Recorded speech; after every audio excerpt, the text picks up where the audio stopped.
People deal with grief in different ways. Some people mourn in silence, keeping their pain locked inside. Others put it out on display for everyone to see, like you have been. Hoping it'll send Lucky back into your arms and into your bed. I'm not trying to get him back. No. You're trying to steal Lucky out from under me using every dirty trick in the book. Turning on the tears, invoking his dead son's memory. Jake was my son, too. And I miss him every aching second. I don't doubt it. She was a beautiful child.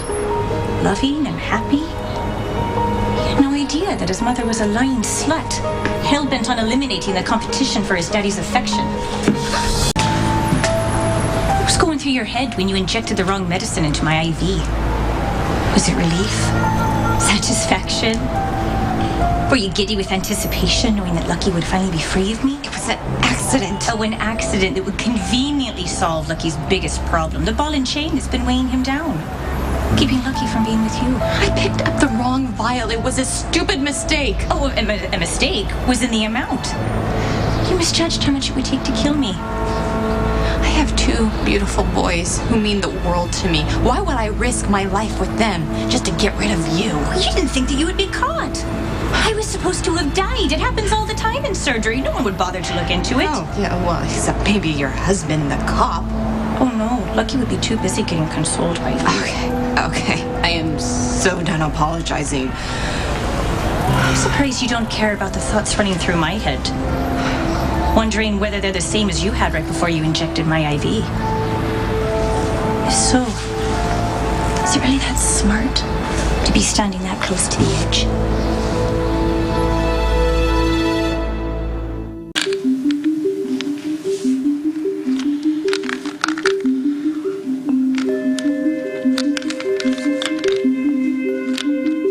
Lucky knows what happened in the OR was an accident. If I fall, he won't think the same thing. It's amazing how Lucky defends you. How he's just willing to give you the benefit of the doubt, even after sleeping with his brother and lying about Aiden's paternity. I made mistakes, but so did he. Oh, that was glib and without responsibility. Do you care about Lucky? What kind of question is that? A simple one. I think I have a right to an honest answer. Of course I care about him. I always will. We have children together. That's what I'm having a hard time wrapping my head around. You have 3 children with 3 different men, and yet Lucky has loved them all like his own. He's been a surrogate father, a port in the storm, a strong, steady shoulder whenever you needed him to be. On all accounts, a decent man. And yet when the shoe is on the other foot, and Lucky's in need of help, you're turning a blind eye, acting as if you don't care that he's headed for trouble. He knows what he's doing. Lucky is a recovering addict, and you should try to keep him from backsliding instead of giving him a hand over the edge. You weren't there when Lucky was stealing pills and getting high. I lived it. So don't you dare lecture me on what Lucky needs. It's easy for you to talk about grief and pain and addiction, but you've never experienced it with Lucky like I have. You've never come home and found your house ransacked with all your belongings on the floor, and you wonder, did I get robbed? And then you realize, no, it's just Lucky, looking for something to pawn to get his next fix. That's how strong a hold these pills had on him. Knowing that, having lived it, how can you possibly think that Lucky wouldn't be tempted by working this case? You know, it says a lot that you think Lucky can be so easily led astray. Or maybe that's just your insecurities talking. Whatever it is, it's painfully clear what your relationship is really all about. Lucky loves to save people, and you are just his newest cause. Oh, please. You've had the whole market cornered on the damsel in distress bit for years. I've depended on him for too long, but now I am standing on my own 2 feet. Well, considering I just found you sobbing on the floor of the supply closet, I'd say that whole standing on your own bit, it really isn't going over so well. Pull yourself together, or we'll both lose Lucky. Maybe for good.